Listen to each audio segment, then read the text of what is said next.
Hello दोस्तों, आप सभी का हमारे चैनल पर स्वागत है। दोस्तों, आज की टॉपिक में हम आपको माइक्रोसॉफ्ट एक्सेल के अंदर सेल्स रिपोर्ट एनालिसिस कैसे करते हैं उसे स्टेप बाय स्टेप सिखाने वाले हैं। सब किस चीज़ का है और यहाँ पे हम क्या काम करने वाले हैं। टेबल के अंदर हमने प्रोडक्ट की आईडी ली हुई है, प्रोडक्ट के नाम है, यूनिट सोल्ड यानी कितनी यूनिट हमने सोल्ड किया है, और यहाँ पे यूनिट प्राइस का मतलब है एक यूनिट की क्या प्राइस है। यहाँ पे हमें उसका कैलकुलेशन करना है।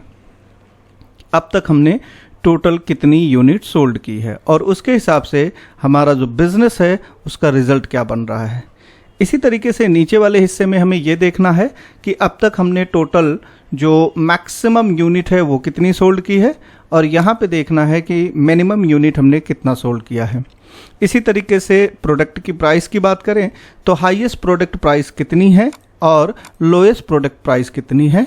यहाँ पे हम पता करेंगे कि टोटल अमाउंट जो हमारे पास रिसीव हुआ है वो मैक्सिमम टोटल अमाउंट कितना आया है और मिनिमम टोटल अमाउंट कितना आया है। तो चलिए शुरू करते हैं। सबसे पहले अगर हमें कहीं पर भी किसी यूनिट को प्राइस के साथ मल्टीप्लाई करें तो उसका टोटल आ जाता है। एक बेसिक एग्जांपल समझते हैं जहां से चीज़ें हम आसान कर सकते हैं। जैसे मान के चलते हैं कि कीबोर्ड है जिसकी कीमत है 300 रुपया और हमने फ़िलहाल के लिए 20 कीबोर्ड ख़रीदा हुआ है, राइट। एक कीबोर्ड की कीमत कितनी है? 300 रुपया, और हमने 20 कीबोर्ड ख़रीद के रखा है। तो हम नॉर्मली क्या कर सकते हैं, इक्वल टू लगाकर एक कीबोर्ड की कीमत को इनटू कर देंगे जितना हमने कीबोर्ड खरीदा है। हमारे पास टोटल आ जाएगा 6000, राइट। ये जो चीज़ हम कर रहे हैं इसे कहते हैं फॉर्मूला। हमने यहाँ पे फॉर्मूले का इस्तेमाल करके प्रोडक्ट की प्राइस और प्रोडक्ट की क्वांटिटी को एक साथ इनटू करके उसका टोटल अमाउंट यहाँ पे निकाल लिए हैं। इसी काम को करने के लिए हम फंक्शंस का इस्तेमाल कर सकते हैं। फंक्शंस एक्सेल में पहले से बने होते हैं जिनका इस्तेमाल करके उनसे वो काम कर सकते हैं जो वो फंक्शन करने के लिए एक्चुअली क्रिएटेड होते हैं। जैसे एग्जांपल लेते हैं इसी चीज़ को। अगर यहाँ पे मैं एक फंक्शन लगाता हूँ जिसका नाम है प्रोडक्ट। अब प्रोडक्ट की डेफिनेशन की अगर बात करें तो प्रोडक्ट की डेफिनेशन है कि multiply all the numbers given as argument, यानी इसके अंदर जो भी आप नंबर दोगे वो एज आर्गुमेंट करेगा और एक दूसरे से वो मल्टीप्लाई कर देगा। फॉर एग्जांपल सबसे पहले नंबर 1, तो ये आर्गुमेंट नंबर 1 हो गया, आपको कॉमा लगाना है। नंबर 2 आर्गुमेंट नंबर 2 ये हो गया। अब जैसे ही मैं यहाँ पे इंटर करूँगा तो आप देखेंगे दोनों के आउटपुट में आपको कोई भी डिफरेंसेस नहीं दिखाई दे रहा है। तो या तो आप फार्मूला लगाकर अपना काम कर सकते हैं या इस तरीके के फंक्शंस का इस्तेमाल करके भी आप टोटल निकाल सकते हैं। तो चलिए हम लोग फंक्शंस का इस्तेमाल करते हैं। इक्वल टू प्रोडक्ट नंबर 1 में लेंगे यूनिट सोल्ड, कॉमा, और नंबर 2 में लेंगे यूनिट प्राइस। यहाँ पे एंटर करेंगे तो आप देखेंगे कि आपका आउटपुट आ जाएगा। एक बार इसको दोबारा चेक करते हैं। हमारे पास टोटल जो क्वांटिटी है वो है 150 और उसका जो अमाउंट है वो है 3।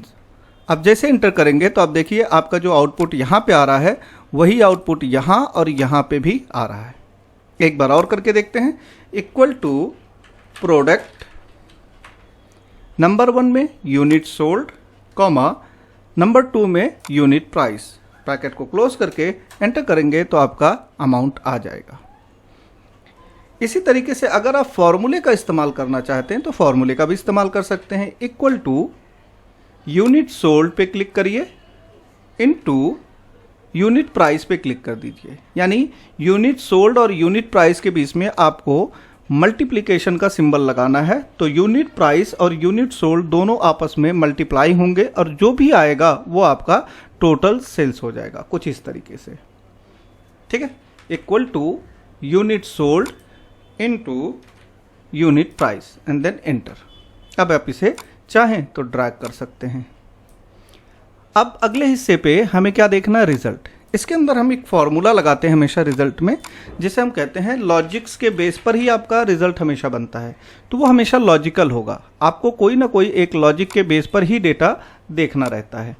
तो जब भी आपको कोई चीज़ लॉजिकल देखनी है तो क्या करेंगे, उसके लिए हमें थोड़े से बेसिक पे आना होगा। लॉजिकल क्या होता है, जब भी आप कभी इफ फॉर्मूला लगाते हैं तो इफ फॉर्मूले में दो हिस्सा होता है। क्या कह रहा है, check whether a condition is met and return one value if true. अगर आपकी कंडीशन जो आप चेक कर रहे हैं वो सही है तो आपको एक वैल्यू देगा, और अगर गलत है तो एक दूसरी वैल्यू देगा, यानी दो चीज़ें आप यहाँ पे पास कर सकते हैं। अब डिपेंड करता है कि आपका जो वैल्यू है वो कौन सा होगा जिसके ऊपर आप कंडीशन चेक कर रहे हैं।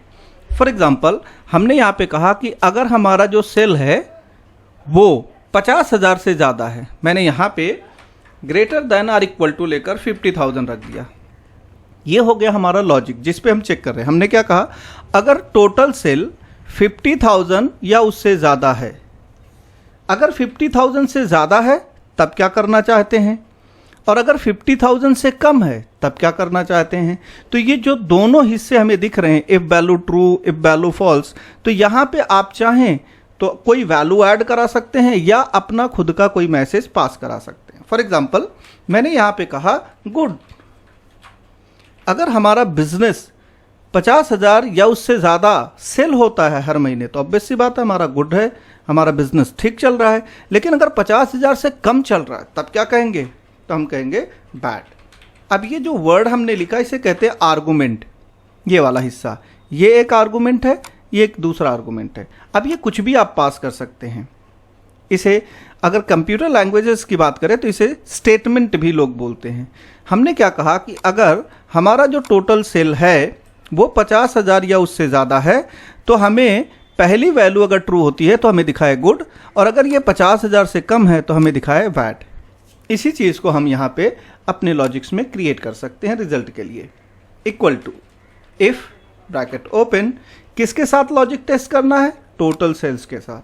अगर टोटल सेल्स मोर देन और इक्वल टू 50,000 है तब हमें क्या दिखाए, तो डबल इन्वर्टेड कॉमा लो और यहाँ पे लिख दो गुड बिजनेस, और अगर इससे कम हो रहा है तो आप लिख दीजिए बैड बिजनेस।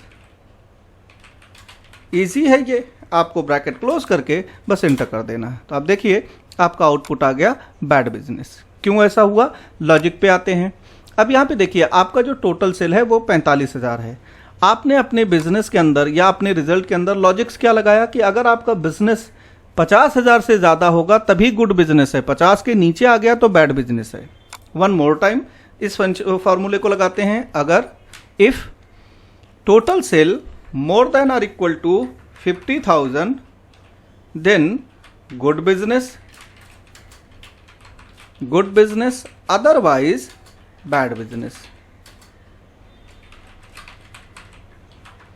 अब यहाँ पे ट्राई करते हैं। देखिए सबसे पहले इस सेल के अंदर चेक होगा कि क्या इसमें 50,000 या उससे ज़्यादा वैल्यू है। अगर 50,000 या उससे ज़्यादा वैल्यू है तो ये वाला स्टेटमेंट प्रिंट होगा। अगर 50,000 से कम है तो डायरेक्टली ये वाला स्टेटमेंट प्रिंट होगा। अब यहाँ ऑब्वियस सी बात है 30,000 है तो ये वाला हिस्सा तो नहीं प्रिंट होगा क्योंकि ये ट्रू ही नहीं हो रहा है ना, ये 50,000 से कम है तो डायरेक्टली होगा बैड बिजनेस।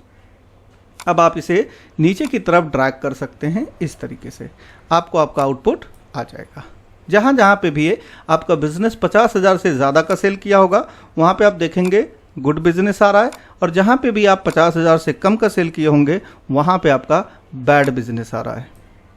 ठीक है, अब अगले हिस्से पे आते हैं। यहाँ पे हमें क्या चाहिए, हमने जितनी भी क्वांटिटी यहाँ पे सोल्ड की है उसमें सबसे हाईएस्ट क्वांटिटी कितनी है वो यहाँ पे हमें पता करना है।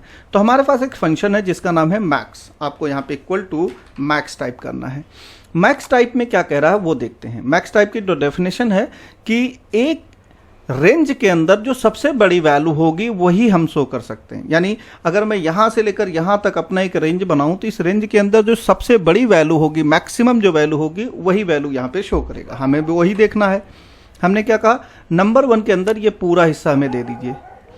अब मैक्स फंक्शन का काम क्या होगा, इस रेंज के अंदर जाएगा और एक दूसरे से सबको कंपेयर करेगा। जो सबसे बड़ी वैल्यू होगी वो हमें प्रोवाइड कर दी जाएगी।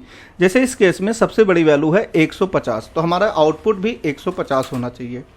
बिल्कुल देखिए 150 ही हमारा आउटपुट आ गया। इसी तरीके से अगले हिस्से में हम पता कर सकते हैं कि सबसे लोएस्ट वैल्यू हमारी कौन सी है, सबसे छोटी वैल्यू हमारी कौन सी है। इसके लिए आपको फंक्शन लिखना है equal to MIN। MIN function सबसे लोएस्ट फंक्शन, स्मॉलेस्ट फंक्शन यानी स्मॉलेस्ट नंबर आपको जनरेट करके देता। कहाँ पे? जिस रेंज में आप चेक करना चाहते हो। जैसे इस रेंज को मैंने सिलेक्ट किया, इस रेंज के अंदर जो सबसे छोटी वैल्यू होगी वो हमें रिटर्न कर दिया जाएगा। जैसे कि इस केस में 80 हमारी सबसे छोटी वैल्यू है, तो 80 ही हमें प्रोवाइड किया गया है। इसी तरीके से आप प्राइस में भी सबसे बड़ी और यूनिट टोटल सेल्स में भी आप पता कर सकते हैं। एक बार लगा के दिखाता हूँ। इक्वल टू मैक्स, रेंज लिया और उस रेंज के अंदर जो सबसे बड़ी वैल्यू है वो है 3000। आप देख सकते हैं यहाँ पे वो आउटपुट में आ जाएगा। इसी तरीके से इक्वल टू MIN, रेंज ले लीजिए और इंटर करेंगे तो आप देखेंगे सबसे छोटी वैल्यू 250 है। अब अगले हिस्से पे अगर हम बात करें कि हमें और क्या चाहिए, हमें चाहिए था कि ये जो टोटल अमाउंट हमारे पास अब तक रिसीव हुआ उसमें सबसे बड़ा अमाउंट और सबसे छोटा अमाउंट कौन सा है। तो यहाँ पे आप आइए और लिखिए मैक्स, टोटल सेल्स का जो हिस्सा है उसे आप एज ए रेंज ले लीजिए। इसमें जो सबसे बड़ा सेल होगा वो आपको प्रोवाइड कर दिया जाएगा और यहाँ पे MIN फंक्शन का इस्तेमाल करके इस टोटल वाले को एक रेंज बनाकर इंटर कर दीजिए, तो सबसे छोटा जो सेल होगा वो आपके सामने आ जाएगा। अब आप इसे किसी भी कलर में इस तरीके से रिप्रेजेंट कर सकते हैं जैसा आपको देखना है। ठीक है, तो ये रहा आज का टॉपिक जिसमें हम किसी भी सेल्स रिपोर्ट को इस तरीके से अच्छे से एनालाइज कर सकते हैं और उसमें हम इन फंक्शंस का इस्तेमाल करके अपने बिजनेस को सही तरीके से हैंडल कर सकते हैं। अगर आपको मेरी वीडियो अच्छी लगी तो हमारे चैनल को लाइक एंड सब्सक्राइब करिए, अपने दोस्तों में शेयर करिए। मिलते हैं नेक्स्ट वीडियो में। अपना ख्याल रखें। शब बखैर।